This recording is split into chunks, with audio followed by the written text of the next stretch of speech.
नमस्कार, म इमान बट्ला। पछिल्लो चरणमा मिडल इस्टमा अ, मध्य एसियामा केही घटनाहरू एकपछि अर्को घट्न खोजिरहेका छन् र वृद्धि भइरहेका छन्। ती घटनाहरूलाई बुझ्नको लागि आज तपाईँहरूलाई यो विषयमा थोरै चर्चा गर्न खोजिरहेको छु।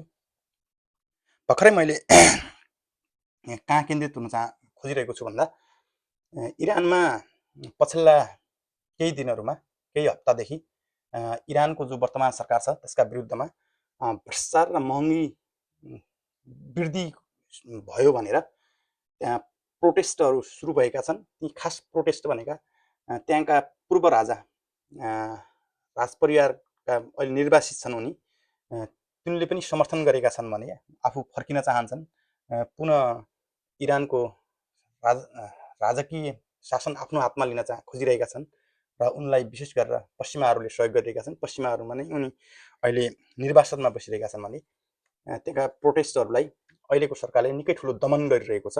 पछिल्ला केही जानकारी अनुसार विशेष गरेर युरोपियन युनियनका देशहरूका मिडियाहरूले झन्डै झन्डै अहिले इरानमा 12,000 जति प्रदर्शनकारीहरू मारिएको भन्ने उनीहरूले समाचार छापेका छन्। मैले पनि केही क्लिपहरू हेरेँ, त्यसमा केही लासहरू जस्ता देखिने, शवहरू जस्ता देखिने, प्लास्टिकमा बेरिएका केही क्लिपहरू हेर्दा निकै अचम्मित खालको, भयभीत खालको पार्ने दृश्यहरू छन् भने इरानको अहिलेको वर्तमान सरकारले, जो खुमेनी सरकार छ त्यो सरकारले यो सबै प्रोटेस्ट गर्न इरानका विरुद्धमा र अमेरिकाको योजनाबद्ध ढङ्गले भइरहेको छ भनेर उनले त्यो गरेका छन्। यो सँगै इरानमाथि आक्रमण गर्नको लागि अमेरिकाले तयारी गरेको देखिन्छ। मैले केही समय अगाडि इजरायलको अनलाइन पत्रिका जेरुसलेम पोस्टमा अमेरिकाले अबको 24 घण्टाभित्र इरानमा आक्रमण गर्न सक्ने भनेर एउटा न्युज प्रकाशित गरेको छ। यो न्युजलाई हेर्दाखेरि निकै संवेदनशील छ, निकै बलियो आधारहरू पनि दिएका छ उसले त्यो न्युजहरूमा। अब इरानलाई त्यसरी हामीले मध्यपूर्वमा हेर्दै गर्दा इरानले आफ्नो साझेदार देशहरू जस्तै रसिया र चाइना, सबैभन्दा बढी इरानको तेल खपत गर्ने देश चाइना पनि हो, त्यसपछि जापान, दक्षिण कोरिया, भारत लगायतका थुप्रो देशहरूमा इरानले आफ्नो तेल ग्यासहरू व्यापार गर्दै आइरहेको छ। यदि इरानमा आक्रमण भयो र इरान यदि स्थिर भएन भने त्यसले पार्ने प्रभाव निकै ठुलो र गम्भीर हुने देखिन्छ र तपाईँ हाम्रो जीवनमा पनि यसले केही असरहरू पार्ने देखिन्छ। यो विषयलाई पनि हामी यसमा चर्चा गरौँला। अहिले पछिल्लो चरणमा के भेनेजुलामा जसरी अमेरिकाले आक्रमण गर्यो र भेनेजुलाका राष्ट्रपति मादुरोलाई त्यहाँबाट उठाएर अमेरिका लगेर विभिन्न खालका मुद्दाहरू लगाइरहेको छ। के अमेरिका र चीनले, रसिया र चीनले के वक्तव्यबाजी मात्र गर्ने हुन् त भन्ने प्रश्न पनि खडा भएको छ। तर मलाई लाग्छ इरानको केसमा चाहिँ उनीहरूले वक्तव्यबाजी गर्ने छैनन् र केही कदमहरू चाल्नेछन् जस्तो देखिन्छ। किन भन्दा पछिल्लो चरणमा जो 2022बाट अहिलेसम्म रसिया र युक्रेनको जो युद्ध चलिरहेको छ त्यो युद्धमा सबैभन्दा रसियालाई सहयोग गर्ने देश इरान थियो र इरानले सबैभन्दा आफ्ना ड्रोनहरूलाई चाहिँ रसियालाई बेचेको थियो र रसियाले ती ड्रोनहरू प्रयोग गरेर थुप्रो युक्रेनका सहरहरूलाई ध्वस्त पारेको थियो र सटिक टार्गेटहरू मार गर्न सक्ने त्यस्ता ड्रोनहरू विकास गरेको रहेछ इरानले। त्यो भएर पनि इरान एउटा शक्तिशाली सैनिक भएको देश हो, उसँग निकै जबरजस्त सैनिक एउटा क्षमता छ। 6-7 महिना अगाडि जो अमेरिकाले B-2 बम्बरबाट इरानको आणविक प्रशोधन केन्द्रमा आक्रमण गरेर जो 12 दिनसम्म इजरायल र इरानको युद्ध सुरु भएको थियो, त्यति बेला पनि इरानले आफ्ना ती रकेटहरू सबै इजरायलका ठाउँमा प्रहार गर्न सफल भएको थियो भने कतारका अमेरिकन बेसहरूमा पनि उसले आक्रमण गरेको थियो। त्यो भएर त्यसबाट हामी अनुमान लगाउन सकिन्छौँ इरान निकै बलियो रूपमा उपस्थित भएको छ।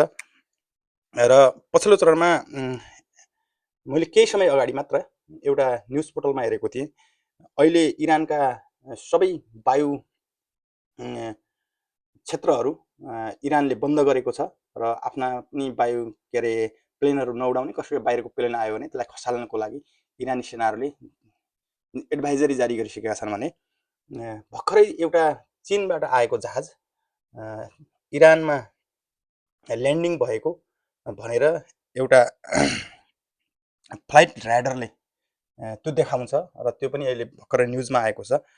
र यो युद्ध यदि त्यहाँ इरानमा अमेरिकाले आक्रमण गर्यो भने यो के क्षेत्रीय युद्ध मात्रै हुन्छ त भन्ने प्रश्न पनि छ, यसले विश्वयुद्धको रूप लिन्छ त भन्ने छ।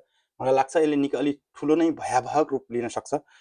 थोरै मान्छेहरूको सन्काहाटमा अथवा थोरै देशहरूको एउटा स्वार्थपूर्तिका लागि ठुलो मानव जातिले एउटा ठुलो क्षति बेहोर्नु पर्ने स्थिति पनि आउन सक्छ। ट्रम्पले एउटा आफ्नो सोसल ट्रुथमा भर्खरै उनले के अरे हिजो मात्रै उनले के भनेका थिए भन्दा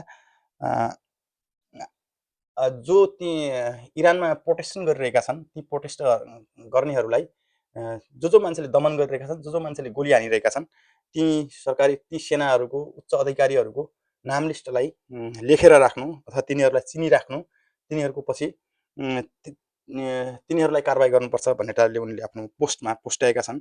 र जति पनि अमेरिकाका मिडल इस्टमा मध्य एसियामा रहेका अमेरिकन सेनाका बेस क्याम्पहरू छन्, ती बेस क्याम्पहरूबाट आफ्ना सेनाहरूलाई रिट्रिट गरिरहेको छ। विशेष गरेर कतारबाट, कतारको ठुलो अल उदय एयरपोर्ट जो अमेरिका सेनाले बनाएको हो, त्यो एयरपोर्टबाट पनि त्यो एयरबेसबाट पनि थुप्रो मान्छेहरू बाहिरिरहेको भन्ने समाचारहरू आइरहेका छन्। त्यस्तै गरेर टर्कीको एउटा TRT ओल्ड भन्ने एउटा समाचार अनलाइन पत्रिकाले आज नै के समाचार छापेको छ भन्दा युरोपियन युनियनका सम्पूर्ण देशहरू जस्तै जर्मन, त्यसपछि फ्रान्स, इटाली अनि बेलायतले पनि आफ्ना जति पनि नागरिकहरू मिडल इस्टमा भएका, विशेष गरेर इरानमा भएका नागरिकहरूलाई तुरुन्त त्यहाँबाट इरान छोड्नको लागि उनीहरूले आग्रह गरिरहेका छन्। यहाँबाट पनि हामी कुरा बुझ्न सकिन्छ कति तनावग्रस्त अथवा कति भयावह स्थिति बन्दैछ त्यहाँ भनेर। र त्यसै गरेर कतारबाट फ्लाइटहरू हुने, विशेष गरेर एयर इन्डिया, इन्डिगो र इरानका जहाजहरू सबै नै कतार छोडिसकेका छन्। तिनीहरू त्यहाँबाट आफ्ना उडानहरू लगिसकेका छन् र आफ्ना सम्पूर्ण फ्लाइटहरू त्यहाँबाट उड्ने फ्लाइटहरूको पनि बन्द गरिएको छ, ट्राफिकहरूलाई जानकारी गराइसकेका छन्।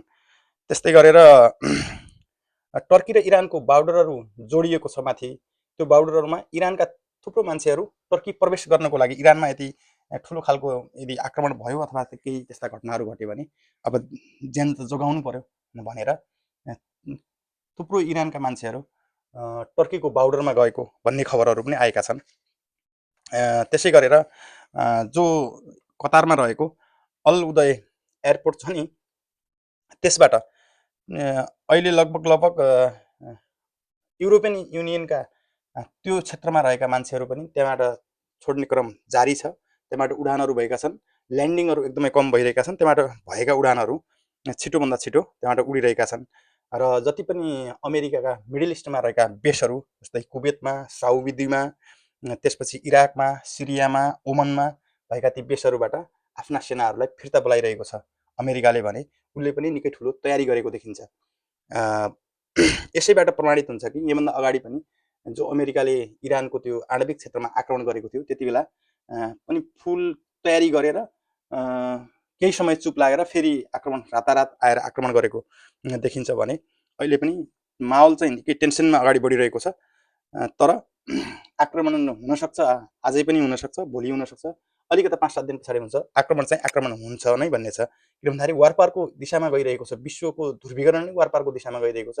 त्यो भएर मिडल इस्टमा विशेष गरेर इरानलाई चाहिँ कमजोर नबनाएर मिडल इस्टमा टिक्न सकिँदैन भन्ने अमेरिकाले बुझिसकेको हुनाले पनि अब उसको अन्तिम विकल्प भनेको आक्रमणको लागि तयारी गरेको छ।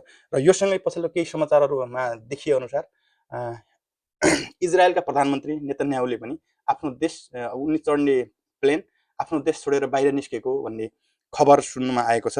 अब कति सत्य हो के हो त्यो पनि अब खुल्दै जाला समयक्रमसँगै। अनि अहिले जति पनि मिडल इस्टमा रहेका मुस्लिम कन्ट्रीहरू छन्, ती कन्ट्रीहरूमा जो अमेरिकन बेसहरू छन्, ती देशहरूले अमेरिकन राष्ट्रपति विशेष गरेर डोनाल्ड ट्रम्पलाई के आग्रह गरिरहेका छन् भन्दा जसरी हुन्छ इरानमा आक्रमण बम खसालेर त्यहीको रिजिम चेन्ज हुँदैन, सरकार चेन्ज हुँदैन, त्यस बम खसालेर समस्याको समाधान हुँदैन। त्यसले जो इरानले रिट्यालिएट गर्छ त्यसले निकै मिडल इस्टका थुप्रो देशहरूलाई प्रभावित पार्नेछ। किनकि अमेरिकन बेसहरू छन्, अमेरिकन बेस भएपछि स्वाभाविक ढङ्गले उसको आफ्नो देशमाथि आक्रमण भएपछि उनीहरूले त्यसको प्रतिकार गर्ने नै भए र ती देशहरूमा आक्रमण हुन्छन्। त्यो देशहरूमा आक्रमण भएपछि स्वाभाविक ढङ्गले ती देशहरूको सार्वभौम सत्तामाथि प्रश्न चिन्ह खडा हुन्छ र एक अर्काप्रति नसुल्झने एउटा युद्धमा फस्न सक्छन्। र अमेरिकाले अब ती देशहरूको सुरक्षा गर्छु भनेर आफ्ना सेनाहरू राखेको थियो, तर उनीहरूलाई नै युद्धमा फसाउने अब फस्ने देखिन्छ। त्यो भएर पनि उनीहरू निकै सशङ्कित बनिरहेका छन् अमेरिकादेखि र अमेरिकन त्यहाँ सेनाहरूको चहलपहल गर्दा अस्ति पनि कतारमा अनावश्यक रूपमा इजरायलले गएर आक्रमण गरेको थियो। त्यहाँ प्यालेस्टाइनका केही आतङ्कवादीहरूको नाम लिँदै उसले गएर आक्रमण गरेको थियो। तर एउटै गठबन्धनमा भए पनि उनीहरूले चाहेको खण्डमा जति बेला पनि आक्रमण गर्न सक्दो रहेछन् भन्ने कुरा त्यहाँबाट पनि पुष्टि हुन्छ। त्यो भएर पनि उनीहरू मध्यपूर्वका ती मुस्लिम कन्ट्रीहरू विशेष गरेर निकै तनावपूर्ण स्थिति बनिरहेको छ त्यहाँ अहिले। यदि इरानमा सत्ता परिवर्तन गर्नु भनेको त्यहाँको तेल र ग्यासलाई चाहिँ आफ्नो नियन्त्रणमा लिनु हो। जब अमेरिका त्यो देशलाई आफ्नो नियन्त्रणमा लिन्छ नि तेल र ग्यासलाई, स्वाभाविक ढङ्गले चाइनाको अर्थतन्त्रमा निकै ठुलो प्रभाव पर्ने देखिन्छ, इन्डियाको अर्थतन्त्रमा प्रभाव पर्ने देखिन्छ, जापानको अर्थतन्त्रमा प्रभाव पर्ने देखिन्छ र सँगै दक्षिण कोरियाको क्षेत्रमा प्रभाव पर्ने देखिन्छ। अब स्वाभाविक ढङ्गले यसले अर्थतन्त्रमा निकै ठुलो गिरावट आउँछ र मूल्य वृद्धिहरू बढ्ने, अर्थतन्त्र गिरावट आउने, सेन्सनहरू लाग्ने यस्ताहरू देखिरहेको छ। तर ट्रम्पले पछिल्लो 2 दिनमा उनले के भनेका छन्, जसले पनि इरानसँग व्यापारिक कारोबार गर्छ त्यसलाई 25% ट्यारिफहरू लगाउने भनेर उनले घोषणा गरिसकेका छन्। र भर्खरै मैले त्यो न्युजलाई चाहिँ वासिङटन पोस्टमा व्हाइट हाउसले नै त्यो कुरालाई प्रमाणित गरिसकेको छ र वासिङटन पोस्टमा त्यो समाचार आएको छ।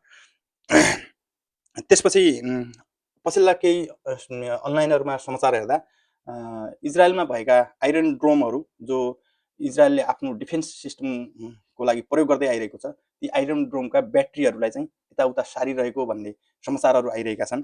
किनकि त्यो पनि अब स्वाभाविक ढङ्गले इरानमा आक्रमण भएपछि उसले रिटालिएट गर्छ, रिटालिएट गर्दाखेरि इजरायललाई पनि रिटालिएट गर्छ, इजरायल पनि त्यो युद्धमा फस्नुपर्ने हुन्छ र उसले पनि आफ्नो तयारी गरिरहेको देखिन्छ। अरबका देशहरूलाई हामीले जहिले पनि एक अर्काका बिचमा लडाउने यिनीहरूको रणनीति देखिरहेको छ भने ती अहिले अरबका देशहरूमा त्यहाँका सरकार प्रमुखहरू निकै चिन्तित भएको महसुस गरिएको छ र त्यस्ता समाचारहरू पनि आइरहेका छन्।